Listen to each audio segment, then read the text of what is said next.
Graça e paz do nosso Rei Jesus. Amém. Alegria, meus irmãos, estarmos aqui adorando o nosso Senhor, uma assembleia solene, e agora nós aprenderemos mais dele através da sua palavra. Vamos seguir com as nossas exposições em Colossenses. Então peço para que os irmãos abram lá, Epístola de Paulo aos Colossenses, capítulo 2. Capítulo 2. Faremos a leitura dos versos 16 a 23. Colossenses, capítulo 2, de 16 a 23. Qual o cronômetro aqui?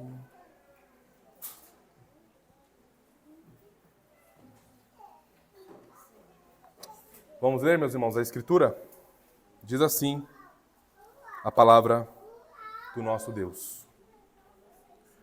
Ninguém, pois, vos julgue por causa de comida e bebida, ou dia de festa, ou lua nova, ou sábados, porque tudo isso tem sombra das coisas que haviam de vir. Porém, o corpo é de Cristo. Ninguém se faça árbitro contra vós outros, pretextando humildade e culto dos anjos, baseando-se em visões, enfatuado, sem motivo algum, na sua mente carnal, e não retendo a cabeça, da qual todo o corpo, suprido e bem vinculado, por suas juntas e ligamentos, cresce o crescimento que procede de Deus. Se morrestes com Cristo para os rudimentos do mundo, por quê? Como se vivesseis no mundo, vos sujeitais a ordenanças, não manuseis isto, não proves aquilo, não toques aquilo outro, segundo os preceitos e doutrinas dos homens? Pois que todas estas coisas, com uso, se destroem. Verso 23. Tais coisas, com efeito, têm aparência de sabedoria, como o culto de si mesmo, e de falsa humildade, e de rigor ascético, todavia, não tem valor algum contra a sensualidade. Vamos orar mais uma vez, meus irmãos.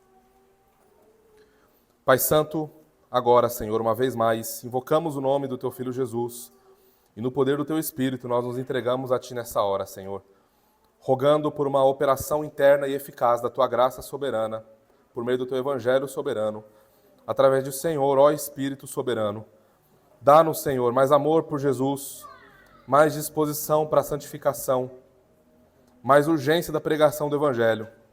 Senhor, que através dessa porção da Tua palavra, fiquemos escandalizados com o nosso coração legalista.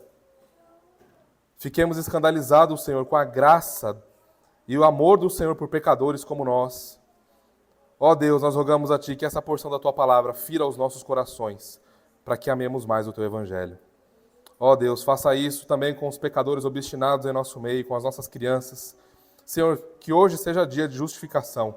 Salve os nossos filhos, Senhor, chame-os para si. Teu reino avance nesta manhã para a Tua glória. Que Teu Filho Jesus seja mais amado e Satanás envergonhado. E é no Teu Filho que nós oramos e agradecemos. Amém e amém.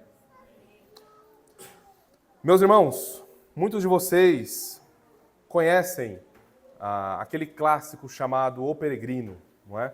Os meus filhos estão conhecendo, estamos indo já para a segunda leitura com eles desse clássico, não é? Então, é um livro que eu gosto bastante. Spurgeon leu mais de 200 vezes esse livro, por isso que na pregação do Spurgeon você sempre vê ele muito poético, não é? Profundamente influenciado pelo puritano John Bunyan e a sua obra magistral, O Peregrino. Se você se lembra do Peregrino, você vai se lembrar do cristão, que é o protagonista ali, não é? Toda a história gira em torno dele indo para a cidade celestial.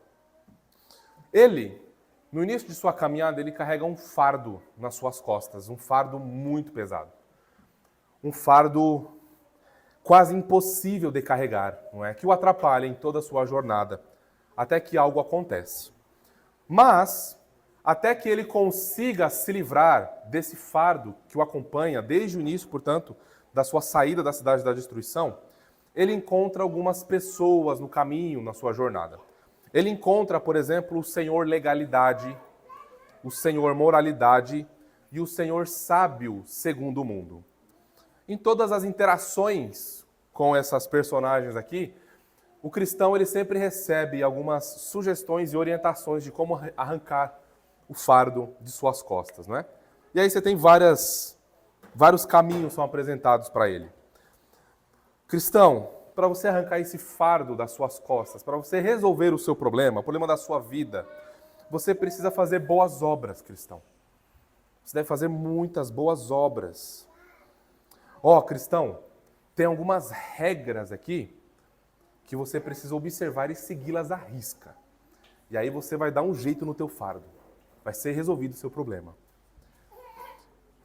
Cristão, você precisa olhar para as boas obras que você já está fazendo.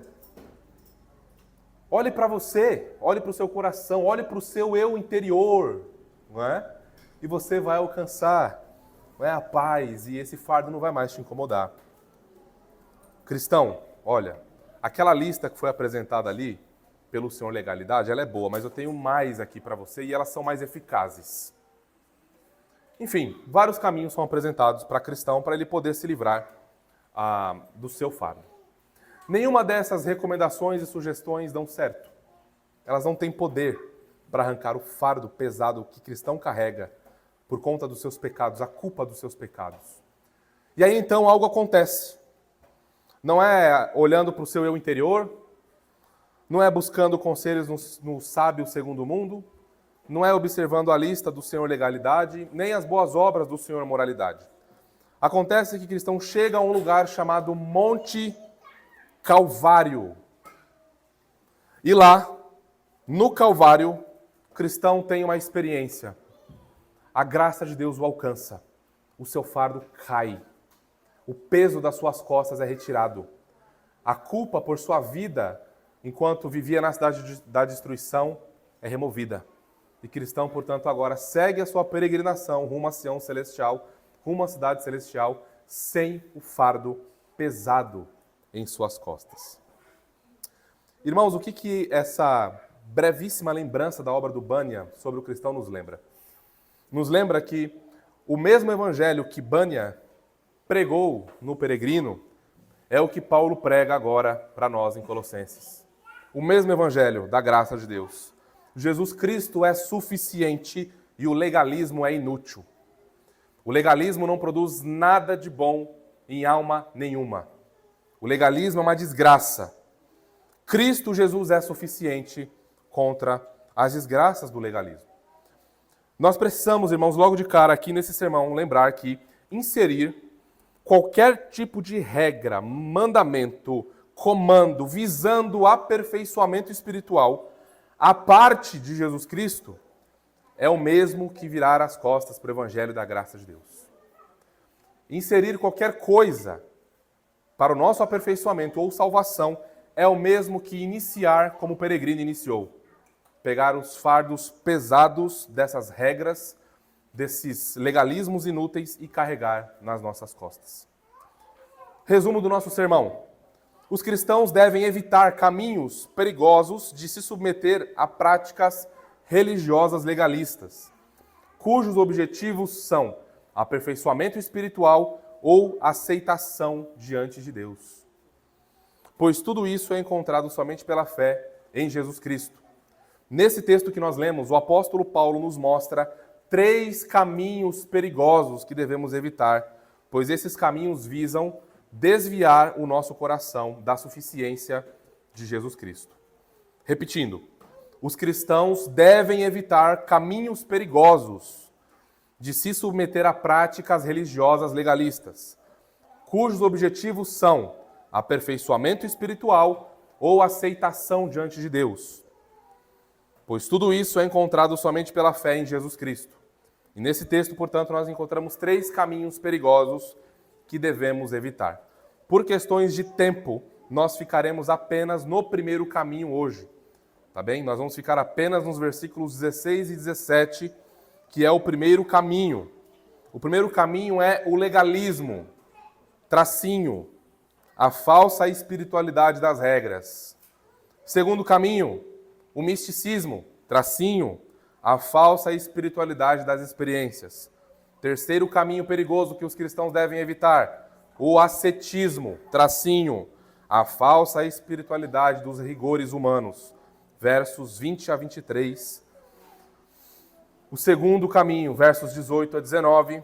E o primeiro caminho, versos 16 e 17. Como eu mencionei, por conta do tempo e das questões que nós precisamos lidar, nós ficaremos apenas no primeiro ponto hoje, tá bem? Apenas no primeiro caminho, o legalismo, a falsa espiritualidade das regras. O título desse sermão é Das sombras à realidade, a suficiência de Cristo Jesus. Das sombras à realidade, a suficiência de Cristo Jesus. Para as nossas crianças, atenção.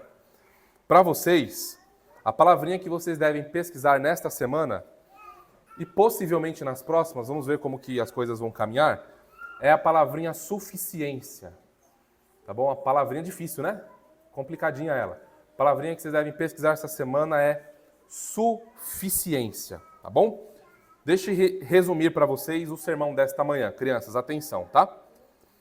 Imagine que você ganhou um presentão, algo que você queria muito ganhar. Não é aquele bonequinho maravilhoso do seu super-herói favorito. É aquela caixa de lápis de cor com mais de 200 lápis de cor, não é? Com 50 variações de amarelo, 15 tons de azul e assim por diante, né? Aquele estojão maravilhoso com aqueles lápis grossos que você queria para pintar toda a parede do seu quarto. Brincadeira, né? Para pintar os livrinhos lá que você ganhou do papai e da mamãe. Mas imagine, viu, Martim? Imagine que alguém chega para você e você vai pegar a sua cor favorita. Sei lá, imagina que sua cor favorita é o vermelho. E aí você quer pegar o vermelho. Imagina, ou azul, amarelo, pensa aí na sua cor favorita. E aí alguém chega para você e fala assim, olha, você só pode usar essa tonalidade aí se você fizer algo muito especial. Ah, eu não posso pegar e não pode. Mas não é meu? É seu, mas você não pode pegar e não pode. Você tem que fazer algo muito especial, você tem que fazer uma boa obra muito legal. Você tem que ter um nível de obediência assim, fora de série, para você poder usar esse daí. Ah, então eu vou pegar outro. Já que eu não posso o vermelho, eu vou pegar o azul. Não. Você não pode sequer tocar no azul. Não toque. Não, mas são vários tons. Não. O azul não pode.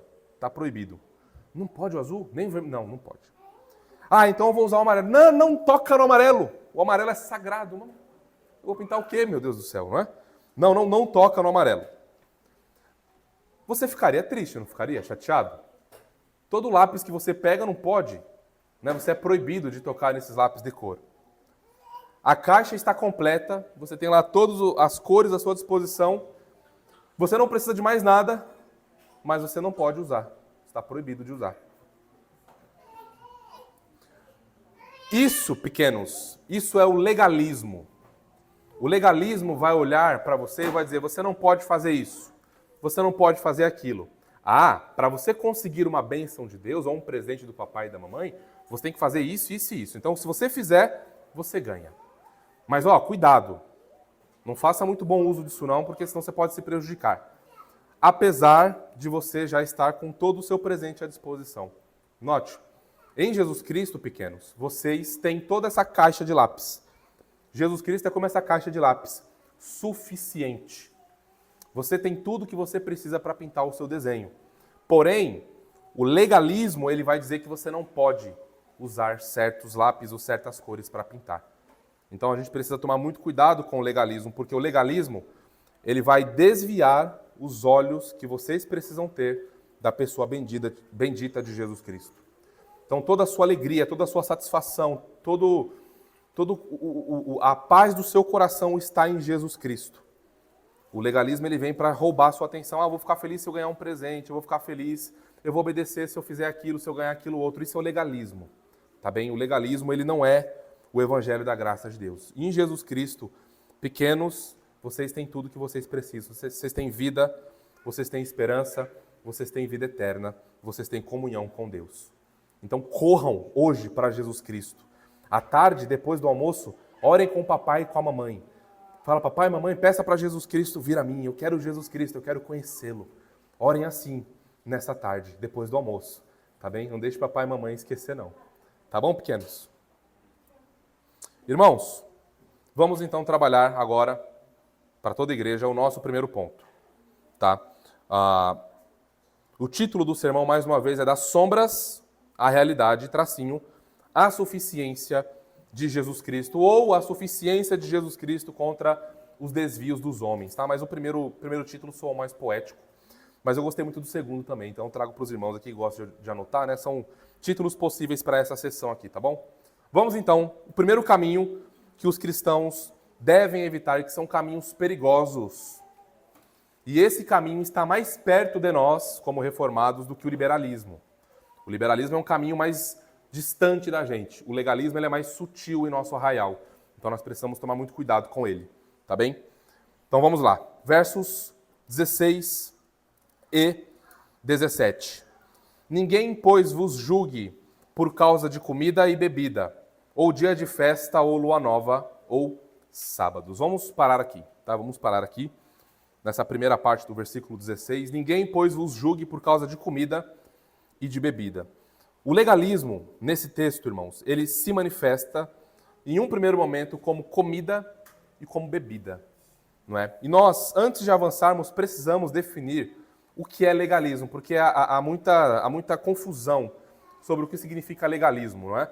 Alguém acha que um cristão zeloso que observa a lei moral de Deus é um legalista. Isso não é um legalismo. Tá? O legalismo é algo perverso.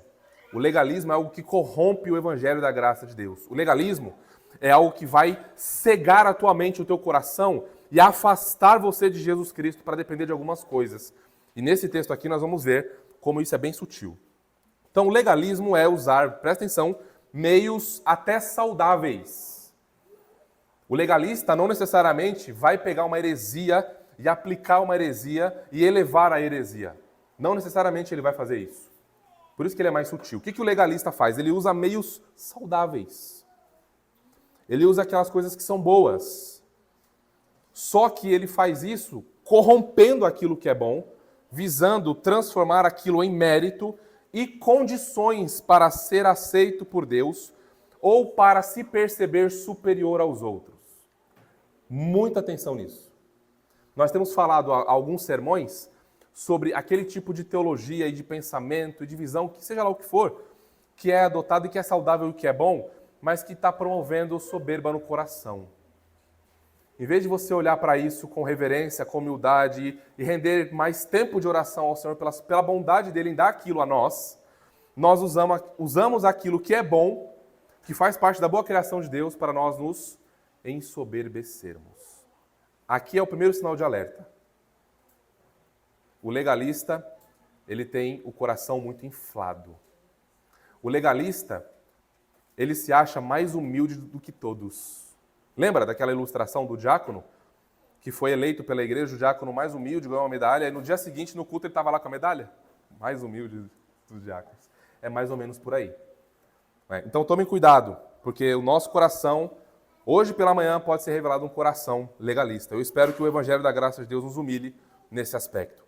Então, mais uma vez, o legalista ele usa meios saudáveis, ele usa coisas boas para transformar em moeda de troca. Ah, eu fiz isso, Deus me aceita. Ah, eu fiz isso, eu sou melhor do que fulano, do que Beltrano. Eu sou mais sábio, eu sou mais inteligente. Eu sou, percebem? Esse é um legalista. Tá bom? Ele sempre vai usar os meios e os recursos como moeda de troca para com Deus. Poxa vida, veja um cântico de um legalista. Poxa vida, eu estou fazendo tudo certo. Eu estou indo no culto de manhã e de noite. Eu estou tendo meu tempo de jejum pela manhã. Eu estou memorizando a Escritura, lendo a Escritura e está dando tudo errado para mim? Um legalista. Ou está dando tudo errado para mim? No que você está roubando a Deus? Um legalista. Então, irmãos, muita atenção daqui para frente, tá bem? Paulo aqui, como nós vimos na semana passada, ele começou a introduzir mais informações da heresia colossense. E aqui, nesse texto, nessa porção, é a parte mais grossa. É a parte judaica mais pesada da heresia colossense. Por isso que nós vamos gastar um tempo considerável nessa porção, tá bom? Antes de nós avançarmos para o texto, eu quero que você considere esse pois que aparece aí na Bíblia. Pois ou porque, dependendo da tradução que você está usando aí, portanto, no versículo 16. Esse pois, ou portanto, ou porque, ele está fazendo uma referência direta, uma conexão direta com o que foi dito anteriormente.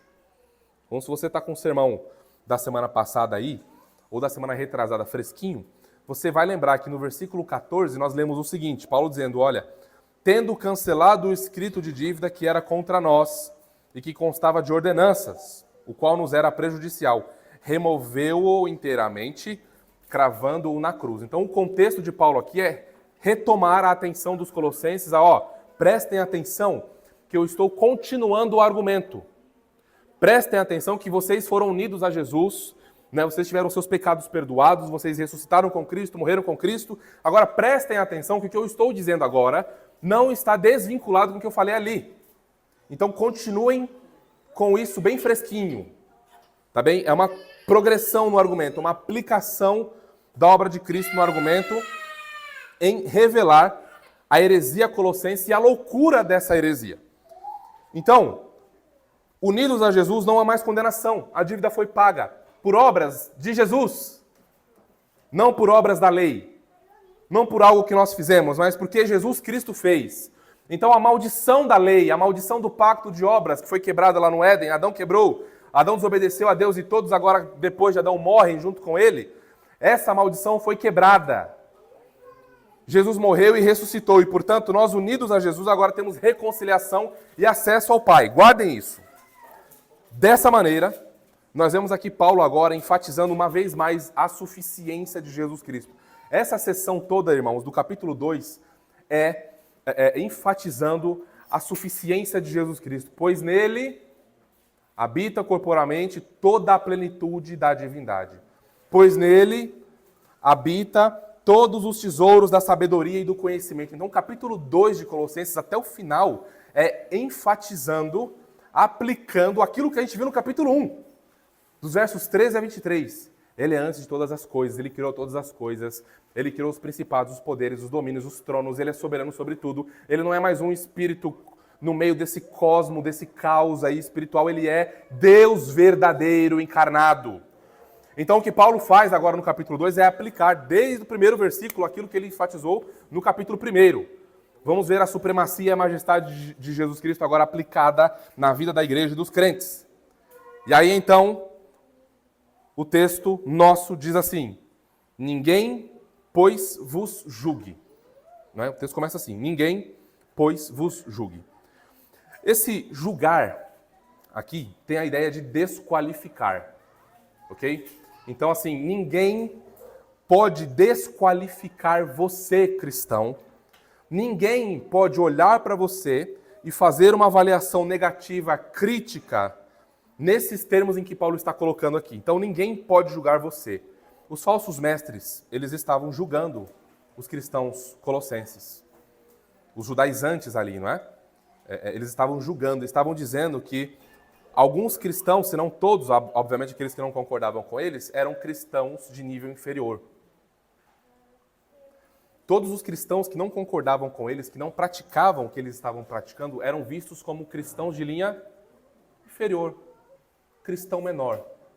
Um cristão não tão bom assim. Precisa ajustar em algumas coisas para que esse cristão, para que você, se estivesse lá, fosse elevado a um status de um cristão verdadeiro e maduro.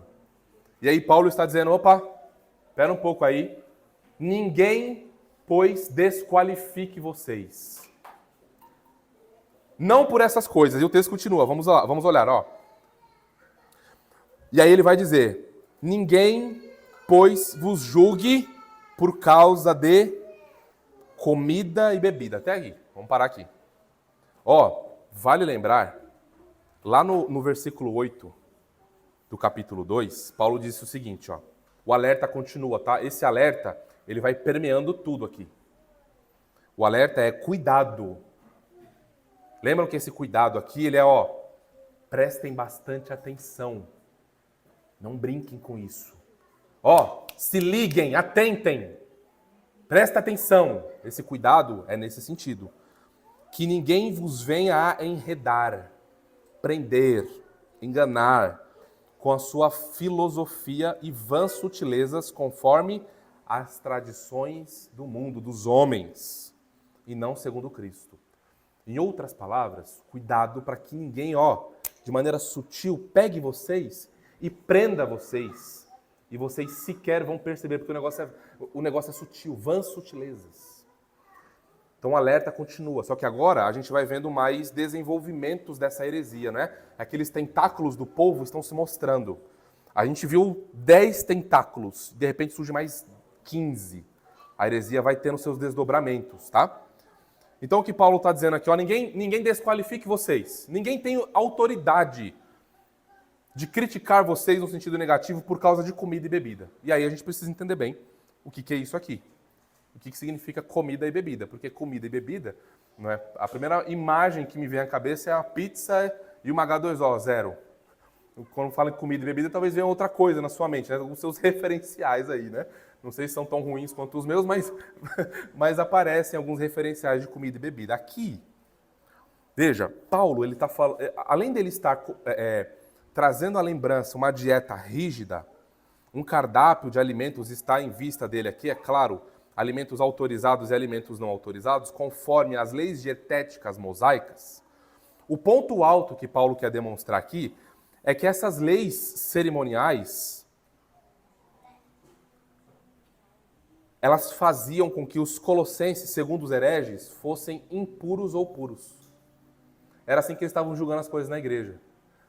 Nós temos cristãos que são mais puros, porque eles comem XYZ, bebem XYZ, e tem outros cristãos que são mais impuros, porque eles comem aquilo que os outros não comem. Só que não para aí. O negócio piora. Porque eles estão dizendo que essa leitura deles não é só diante dos homens, é diante de Deus. Então é como se eu olhasse para vocês aqui, vou fazer o papel de herege, né? É como se eu olhasse para vocês e dissesse assim, pessoal, olha, tudo aquilo que vocês comeram ali no café, Deus reprova vocês por causa disso. Deus está irado com vocês por causa disso. Arrependam-se por causa disso. É mais ou menos isso que está acontecendo. Então os falsos mestres estão vendo isso, desqualificando e mais, indo além, dizendo, olha, vocês não têm condições de entrar na presença de Deus assim. Vocês não podem, vocês estão cerimonialmente impuros. Vocês estão em pecado por causa do que vocês acabaram de comer. Então, é algo bem sério que eles estão fazendo aqui. Eles estão categorizando as pessoas, julgando as pessoas com base naquilo que eles estão vendo externamente. E estão fazendo isso de maneira séria. Eles estão acabando com as pessoas. Esses homens não têm coração. Eles chegam em vocês com voz mansa. Claro, primeiro é com voz mansa, né? Depois que ele ganha a tua confiança, o lobo faz o quê? Agora está no meu controle, agora eu posso mostrar quem eu sou. E aí ele vem. Então, o ponto aqui é que havia realmente alimentos impuros e alimentos puros que Deus deu a Israel. E esses alimentos, sim, se fossem consumidos, trariam impurezas cerimoniais para o povo ou pureza cerimonial para o povo. O ponto é que aqui nós estamos em um contexto não mais de sombras e tipos. Isso que nós estamos vendo aqui cumpriu o seu papel. E aí esses falsos mestres estão pegando, portanto, essas leis e estão aplicando na igreja. E Paulo está dizendo, parou. Ninguém pode desqualificar vocês por conta de leis dietéticas mosaicas. É isso que Paulo está dizendo aqui. Então, comida e bebida aqui, irmãos, por mais que a gente não tenha, assim, o que será que eles estão comendo, o que será que eles estão bebendo, né? Mas a gente pode ter um vislumbre geral do que está acontecendo aqui, olhando para todo o Antigo Testamento, para toda a revelação de Deus, tá? E aí a gente pode ter uma ideia maior aqui. Então, os falsos mestres assim estavam, mais uma vez, humilhando, desqualificando e dizendo que estava vindo o juízo de Deus sobre os colossenses por causa daquilo que eles estavam comendo.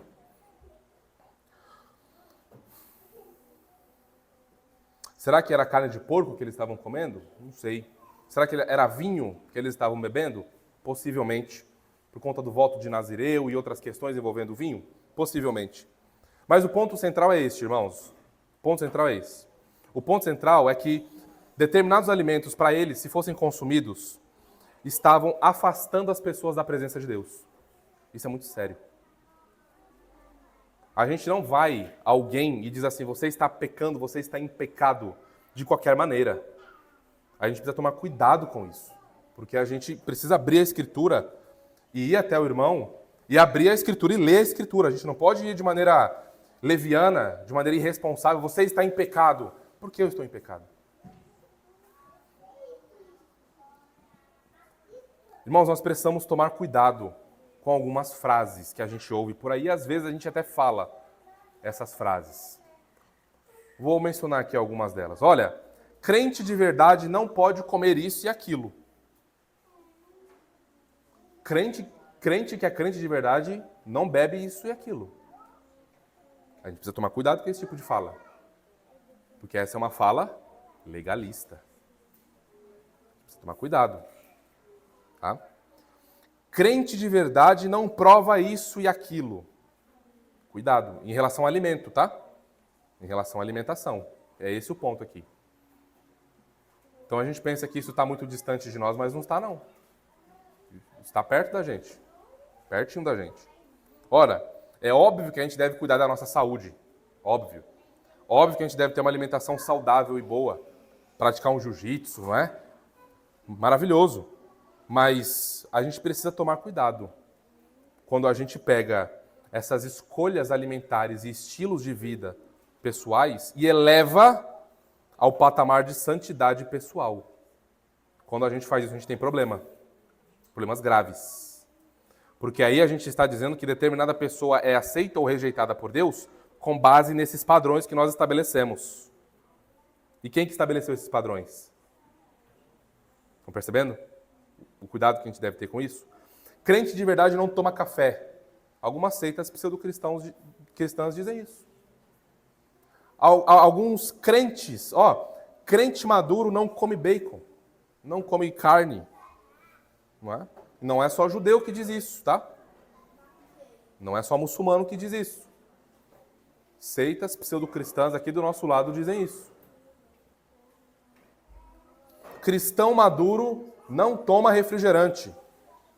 Com todas as dificuldades e complexidades que nós temos com essa bebida, e graças a Deus eu estou aí indo para o 10º mês sem tomar refrigerante normal, né? Só ali no zero, estou no processo de abdicar de vez, né? Já estou no zero, odiava coisa zero. Água com gás, então, misericórdia. Enfim, a gente está no processo. Mas notem que nós precisamos tomar cuidado. Porque o que nós estamos falando é um cristão de verdade. Então ser um cristão de verdade envolve a legalista. Viu como é sutil? E aí, irmãos, o que acontece? Esses hábitos, esses estilos, não é? De vida e etc., eles acabam se tornando padrão, portanto, de santidade. E eu sou mais iluminado do que fulano. Não, eu não tomo refrigerante, irmão. Não, refrigerante. Percebe o ar de superioridade? Não, eu não como isso aí, não. No McDonald's eu não vou de jeito nenhum. Não. Tá vendo, irmãos? Isso é muito perigoso, tá? Isso é muito perigoso porque isso desonra o nosso Senhor Jesus Cristo. Isso machuca os nossos irmãos. E o reino de Deus não é comida e bebida. Tá certo? Então, a pergunta que nós devemos fazer a nós mesmos é: o que define a minha pureza? O que é que define a sua pureza? O que entra pela boca ou o que Jesus Cristo fez por mim? Em Marcos 7, do 18 a 23, nós lemos assim, Então lhes disse Jesus: assim vós também não entendeis? Não compreendeis que tudo o que de fora entra no homem não o pode contaminar? Porque não lhe entra no coração, mas no ventre, e sai para o lugar escuso. E assim considerou ele puros todos os alimentos, e dizia: o que sai do homem, isso é o que o contamina, porque de dentro do coração dos homens é que procedem os maus desígnios, a prostituição, os furtos, os homicídios, os adultérios, a avareza, as malícias, o dolo, a lascívia, a inveja, a blasfêmia, a soberba, a loucura. Ora, todos estes males vêm de dentro e contaminam o homem. Como nós vimos no sermão passado, é a depravação radical. É um homem morto em seus delitos e pecados, espiritualmente morto. Isso promove desagrado a Deus. Isso promove guerras e contendas. Por um acaso, alguém consegue mencionar aí um alimento que faz você parar de mentir? Alguém já tomou aquela bebida gaseificada que faz com que você se ire menos? Quem sabe o Guaraná Jesus, né? A gente tomar aí, quem sabe, né? Ou, por um acaso, alguém já experimentou aquela macarronada que faz você deixar de ter pensamentos impuros? Não, então o alimento não tem poder para essas coisas. O problema é o coração do homem. E é aqui aonde entra o ponto. Jesus Cristo é o nosso padrão de beleza, irmãos.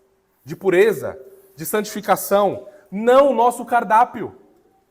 Por mais que o seu cardápio seja aí fitness, maravilhoso, feito por um nutricionista que ganhou Nobel, aí, todas as premiações, as laudas, etc., não tem poder de santificação. Esse cardápio aí maravilhoso, quase ungido, não tem poder de santificar. Jesus é o nosso padrão de santificação. Mas aí o texto continua. Ninguém, pois, vos julgue por dia de festa, ou lua nova, ou sábados. Parou aqui. Vamos considerar essa porção agora.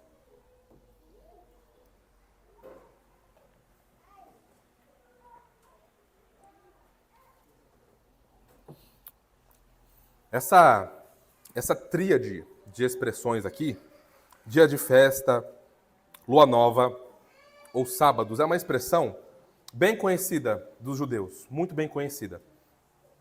E, ao que parece também, conhecida por esses gentios que estavam sendo influenciados, né? Por esse misticismo judaico aqui. Essa expressão, dia de festa, lua nova ou sábados, vou dar só um exemplo, tá? Lá em 1 Crônicas 23, 31, nós lemos assim, ó. E para cada oferecimento dos holocaustos do Senhor nos sábados, nas festas de lua nova e nas festas fixas, perante o Senhor, segundo o número determinado. Então, o que está acontecendo aqui?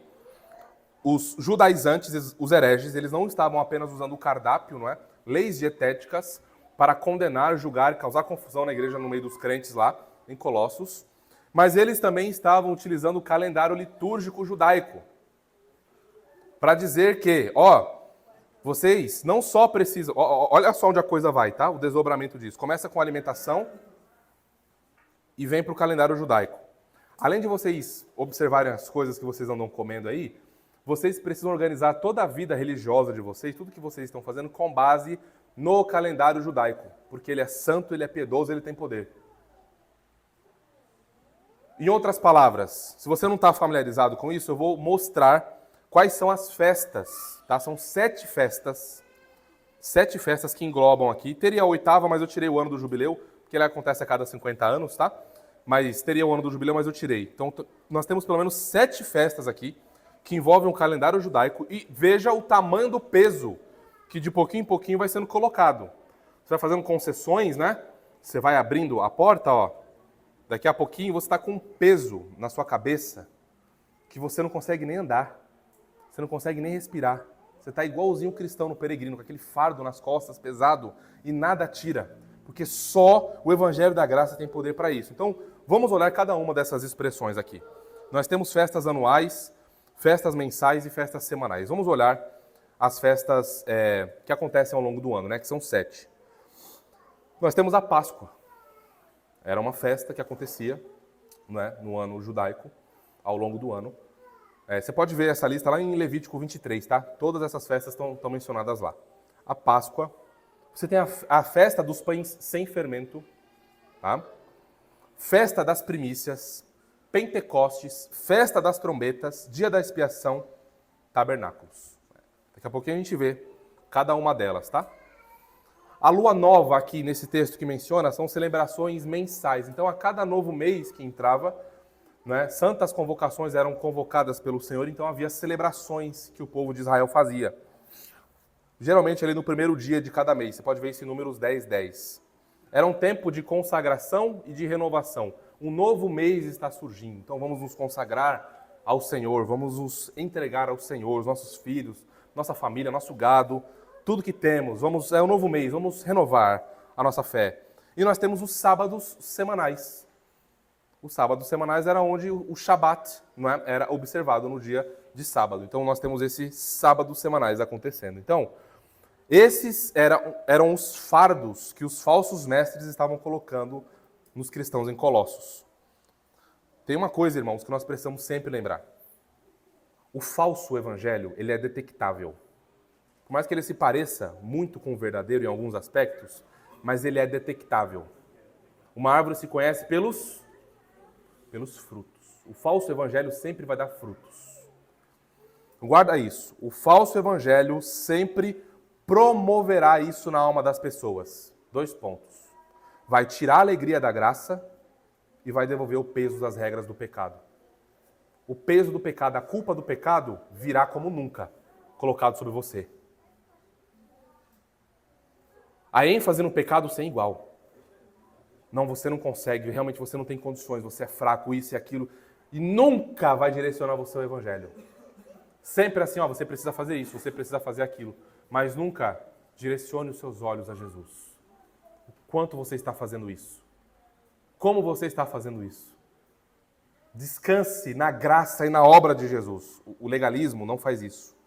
O falso evangelho não faz isso. É sempre um chamado a olhar para você. O que você pode fazer, o que você está fazendo, quais são as suas obras, quais são as leis, as regras, as ofertas. Nunca é um olhar para Jesus Cristo, um olhar amoroso, um olhar reverente. Irmãos, a nossa alegria e a nossa segurança devem estar no que Jesus Cristo realizou, somente nele. Não em calendários, em datas festivas, mesmo que não sejam judaicas. Qualquer encontro da nossa igreja que a gente coloque a nossa esperança, a nossa vida, o nosso viver, está errado. Nós não devemos colocar as nossas esperanças em nenhum dia, em nenhuma obra, em nenhuma pessoa, senão a bendita e gloriosa pessoa de Jesus Cristo. E aqui nós tiramos todas as parafernálias da nossa frente para que nós possamos contemplar a glória e a majestade do nosso Senhor e do nosso Redentor. Tudo está submetido a Ele. Tudo que fazemos vem depois de olharmos para Ele e respondermos ao que Ele fez, mas começa com Ele. A fé cristã começa com Jesus Cristo e sua graça. Não começa com a minha vida, eu me arrependendo dos meus pecados. Começa com Jesus Cristo tendo uma disposição amorosa para salvar pecadores como eu, para salvar pecadores como você, para se entregar por miseráveis vermes como eu e como você. O Evangelho começa com isso, com essa disposição de Deus em nos amar e nos justificar. Depois nós caminhamos, depois nós respondemos, sim. Mas se nós perdemos de vista sequer 1 centímetro para a esquerda do Evangelho, irmãos, aqui, ó, esse é o cenário que nos aguarda. Tá? A gente não pode achar que a gente está distante dessas coisas. No primeiro desviar do Evangelho da graça de Deus, é isso que nos aguarda. É isso que nos aguarda. Quer ver como isso está pertinho da gente? Quando você peca. Quando você peca. Aquele pecado consciente que você comete. Se a primeira reação que você... A primeira coisa que passa na sua cabeça é: eu não posso ir para a igreja, lá tem pessoas muito santas. Eu não posso participar da ceia do Senhor, eu sou miserável. Eu não posso nem orar. Você é um legalista. Não, mas eu estou considerando o peso do meu pecado. Você é um legalista. Não, mas é a culpa do meu pecado. Olha o fardo nas suas costas. Não, mas o Senhor não vai me aceitar. Sim, você é um legalista que não quer se dobrar à graça de Deus. Mas o meu pecado é muito duro. E Jesus Cristo veio fazer o quê? Jesus Cristo veio salvar os santos? Os santos não precisam de salvação. Santos não precisam de santificação. Santos se bastam. E a sua herança é o inferno. Santos soberbos não precisam de um redentor. Então, irmãos, nos arrependamos já dessas disposições que vêm do inferno, que não vêm dos céus, que vêm justamente para promover em nós: quando eu estiver bem, eu vou. Quando eu estiver me sentindo bem, eu volto. Você percebeu o que aconteceu aqui? Você se tornou o legislador da fé. Você é o rei da igreja.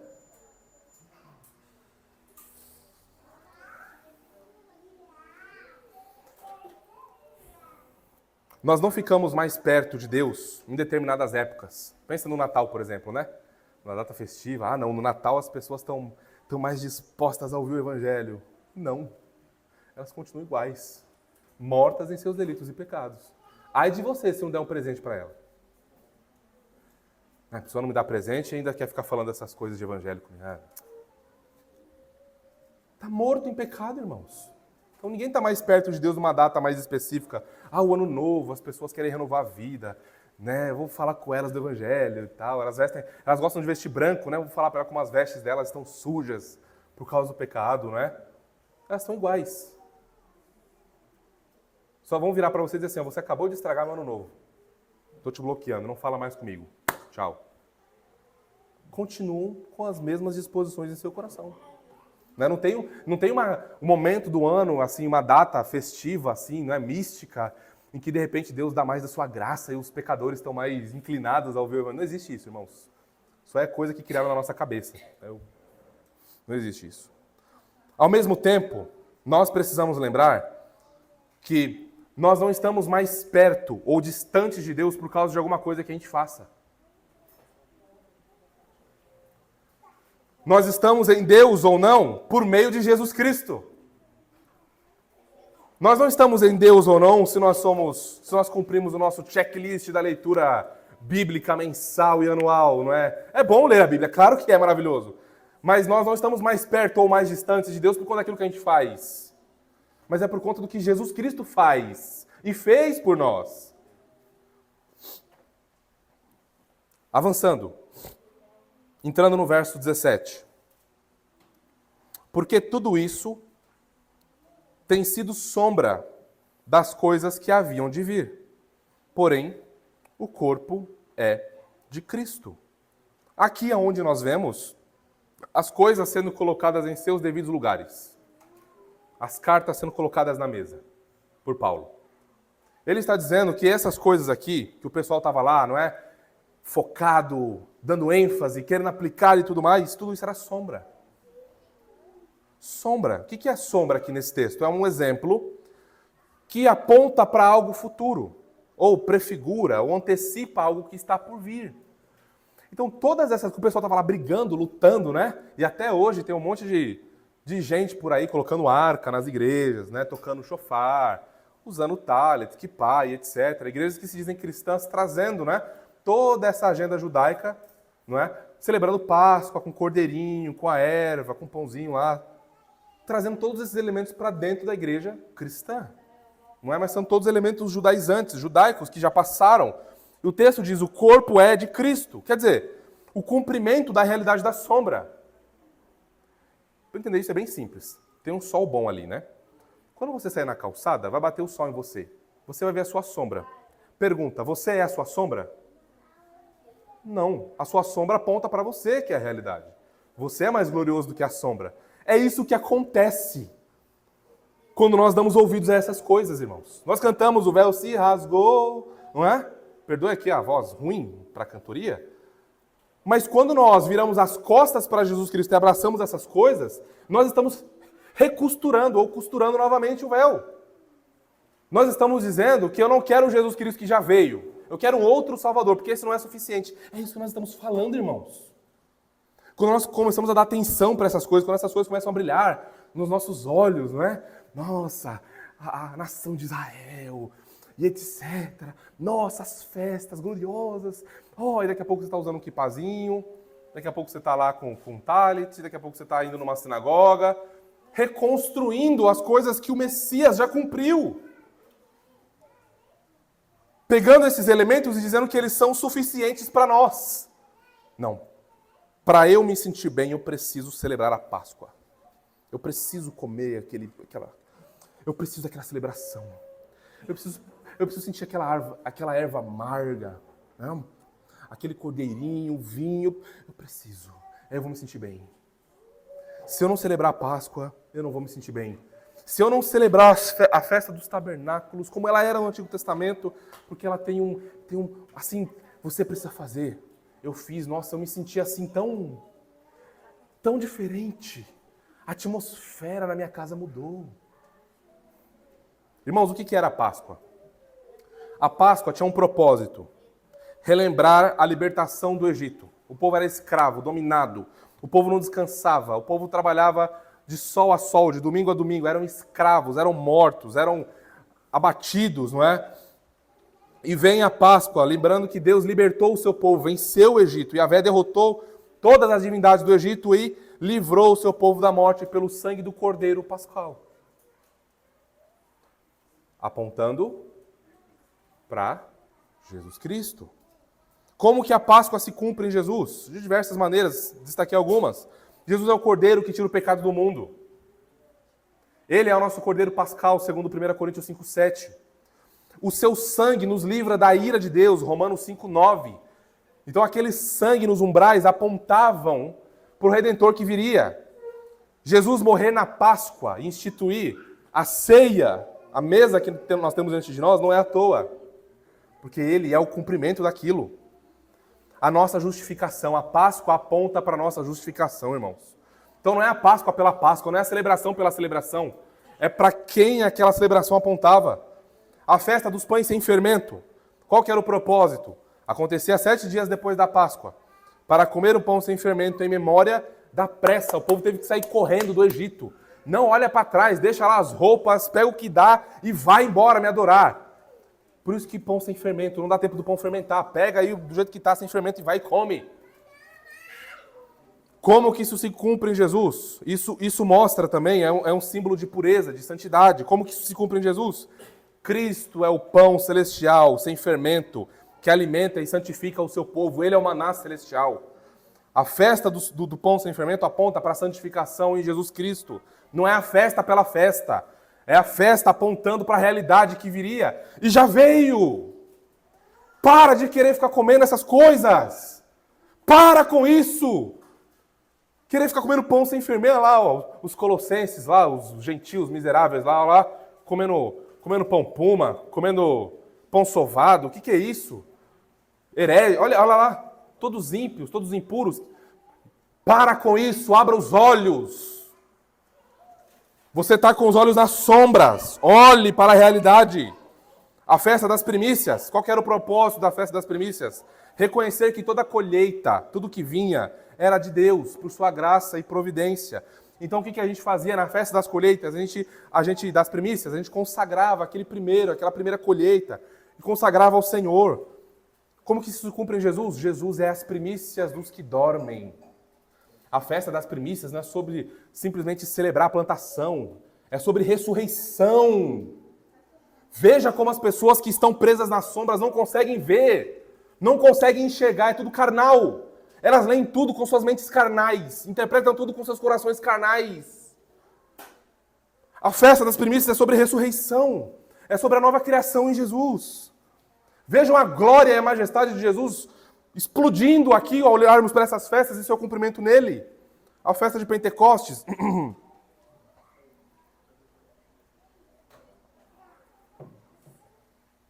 A festa de Pentecostes, irmãos, acontecia 50 dias, né, por isso Penta, 50 dias após a festa das primícias.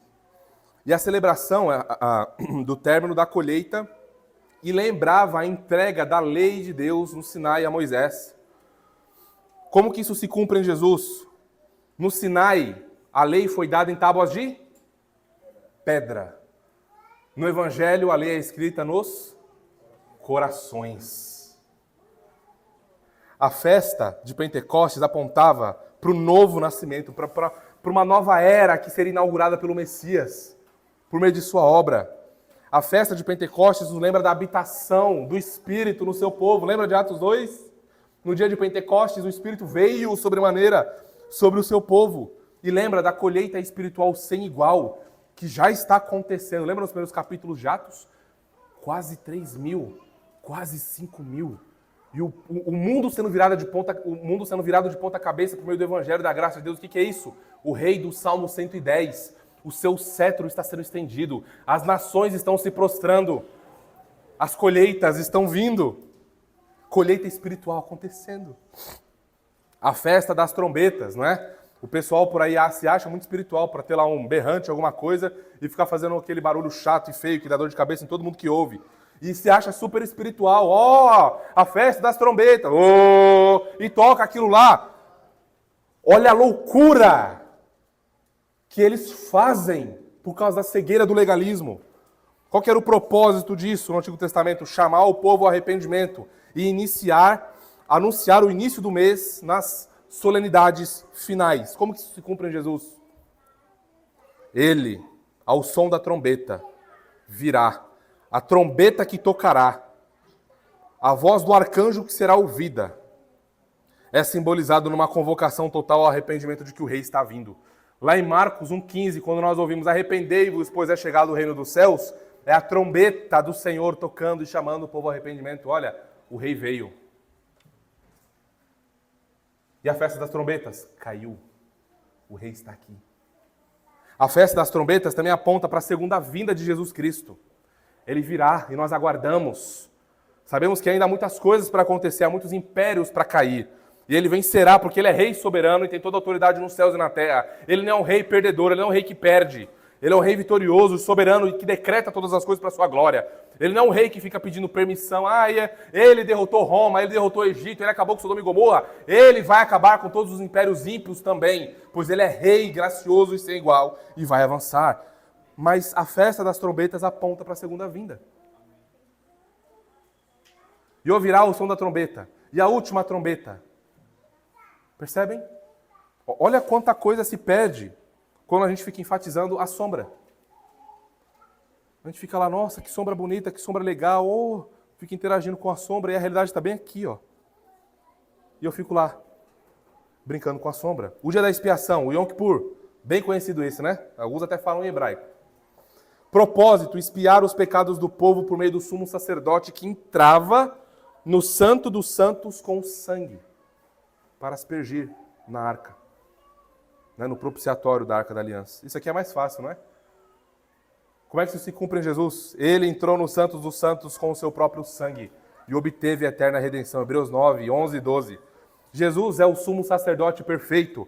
Ele é o sacrifício perfeito, o cordeiro perfeito. Então, o dia da expiação foi o dia em que Jesus Cristo subiu ao Calvário.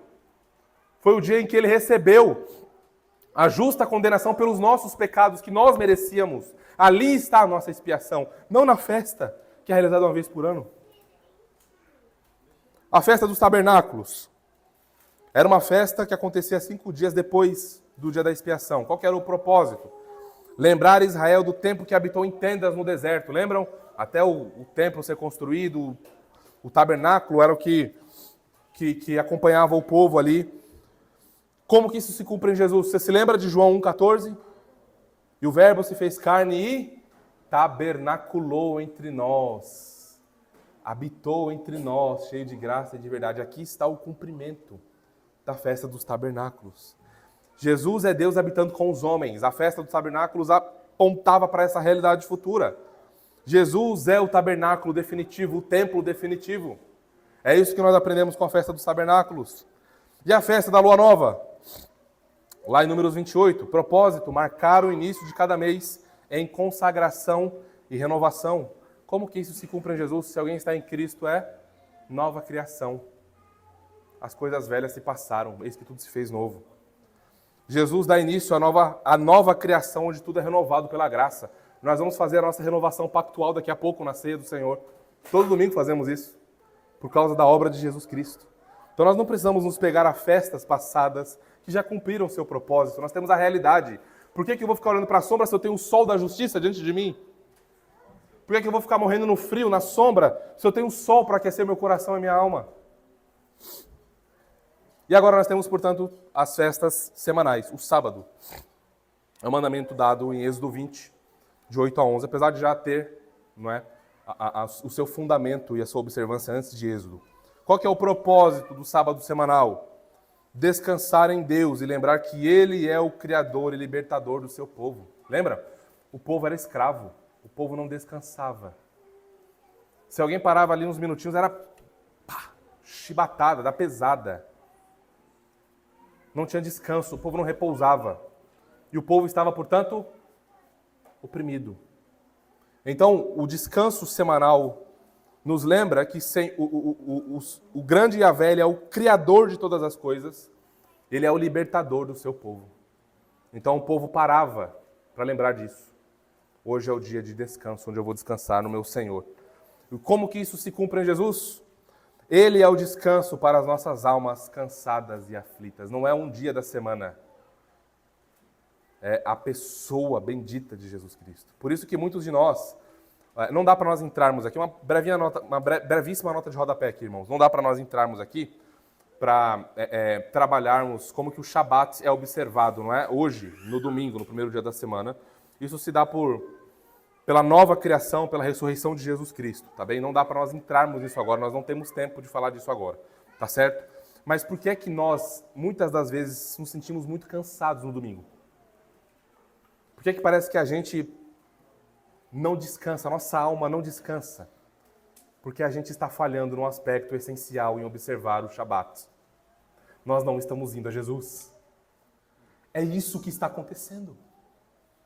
Por que as nossas almas estão tão aflitas, não descansa, sempre inquieta, irada, brava, preocupada, ansiosa?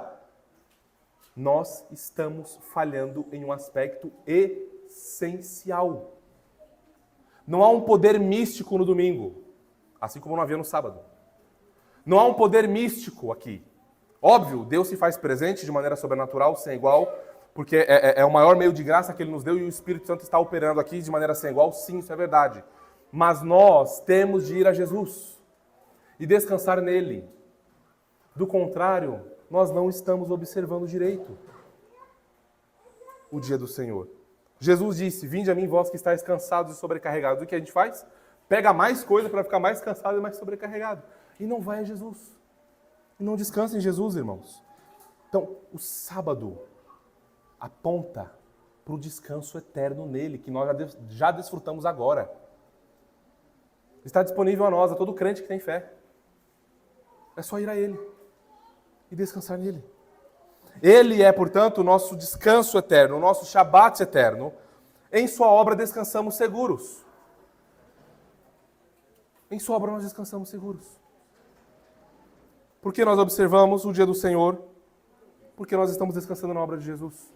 Porque estamos nos cultos, porque devemos estar descansando em Jesus e queremos nos alimentar mais dele, conhecê-lo mais, para descansarmos mais nele. Porque vamos almoçar em família e abrir a Escritura e lembrar do sermão, porque queremos que a nossa família descanse em Jesus. A sonequinha é boa, é maravilhosa, restaura um pouquinho das baterias, mas nós precisamos também descansar em Jesus. Que nós podemos dormir o dia inteiro, mas continuar espiritualmente pesados, cansados e sobrecarregados. Vocês conseguiram ver a glória de tudo isso aqui? Tentei fazer um panorama mega rápido aqui.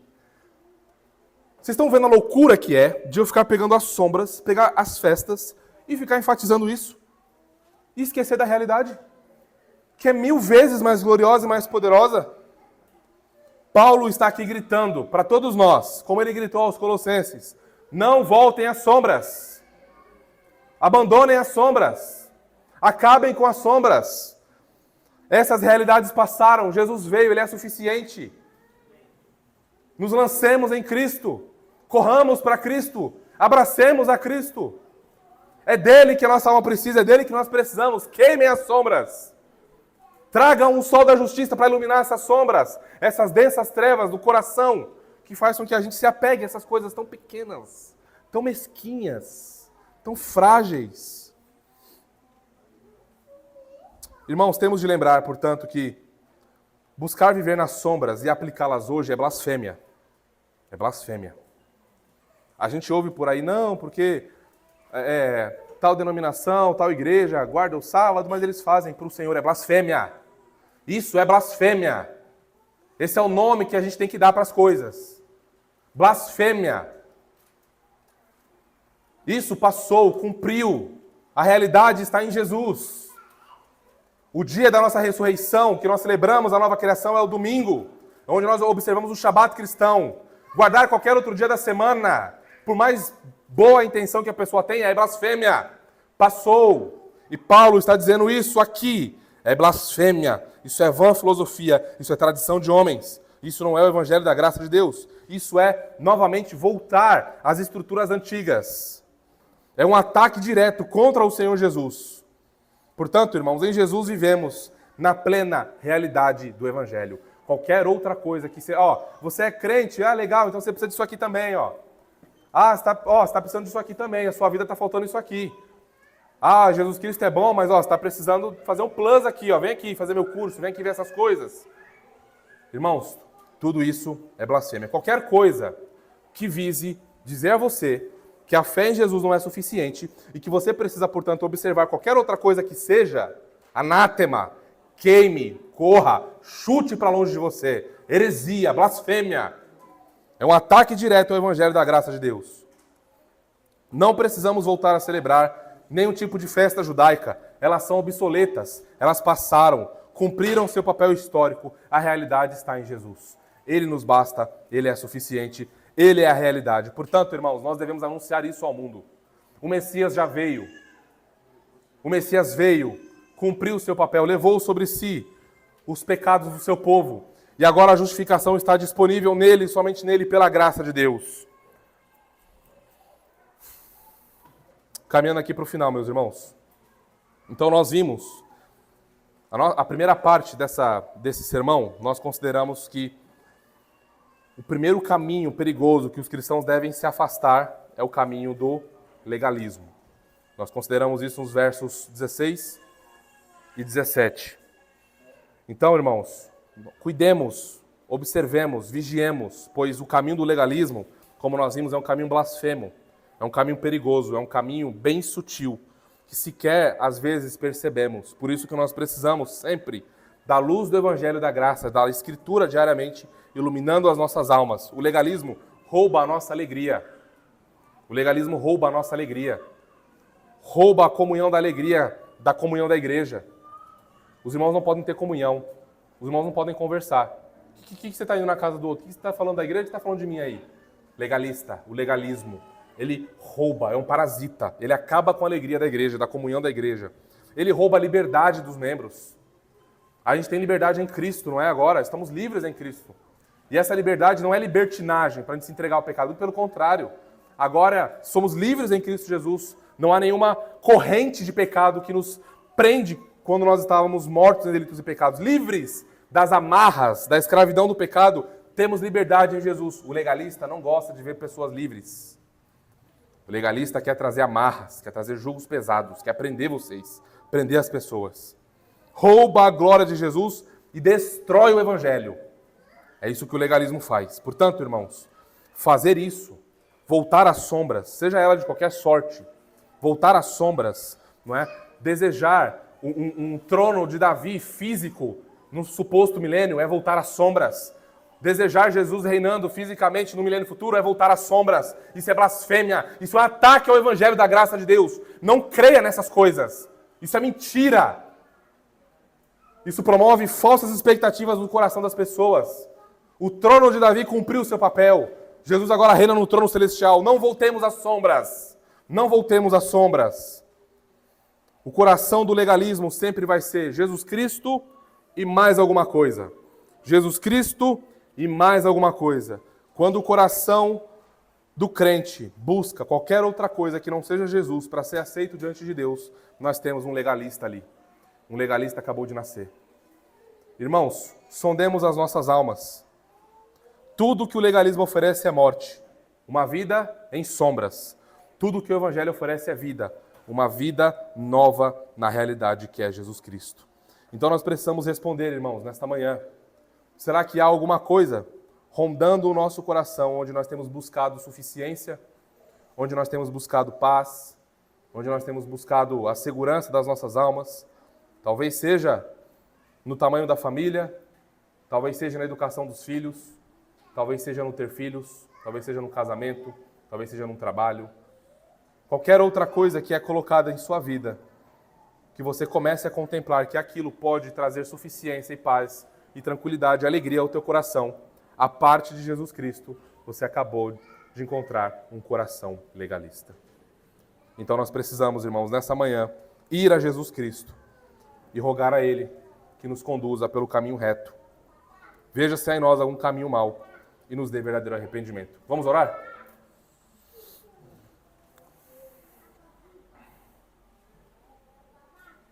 Aproveita esse tempo para refletir mais um pouquinho.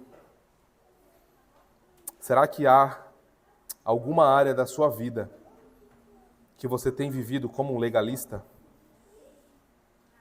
Será que você tem desejado mais outras coisas do que um conhecimento mais profundo de Jesus Cristo? Pense um pouquinho sobre isso. Ore ao Senhor.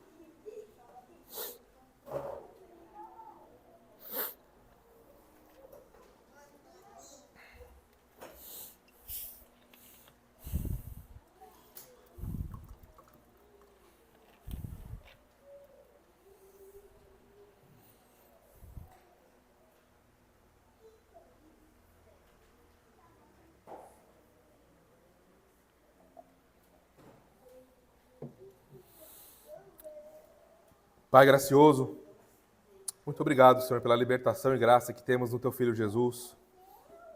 Te louvamos, Senhor, pois no Teu Filho ninguém pode nos acusar de impureza cerimonial, ninguém pode nos desqualificar por não observarmos alguma lei cerimonial, ou algum calendário, ou alguma data, Senhor. Nós Te louvamos por isso. Ó glorioso Jesus, obrigado por nos santificar, nos justificar, perdoar os pecados, nos dar o Seu Espírito, nos ressuscitar e garantir a nossa segurança para sempre. Nós Te louvamos, Senhor, pois o Senhor é o sol da justiça que iluminou as sombras, iluminou as trevas do nosso pecado. O Senhor é o Cordeiro da Páscoa, é o pão sem fermento, as primícias da ressurreição, o Pentecostes do Espírito, a trombeta do arrependimento, o sacrifício da expiação, o tabernáculo da presença de Deus entre os homens, o sábado do descanso. Ó Jesus, glória, domínio, honra e sabedoria sejam dadas a Ti. Ó glorioso Redentor, Rei das nossas almas. Ó Senhor, por favor, mate, ó Deus, mate todo o legalismo em nosso coração, para que possamos dar mais glória a Ti e repousar verdadeiramente somente em Ti, na Tua obra, no Teu descanso eterno. Ó Pai, nós oramos assim no Teu Filho Jesus. Amém e amém.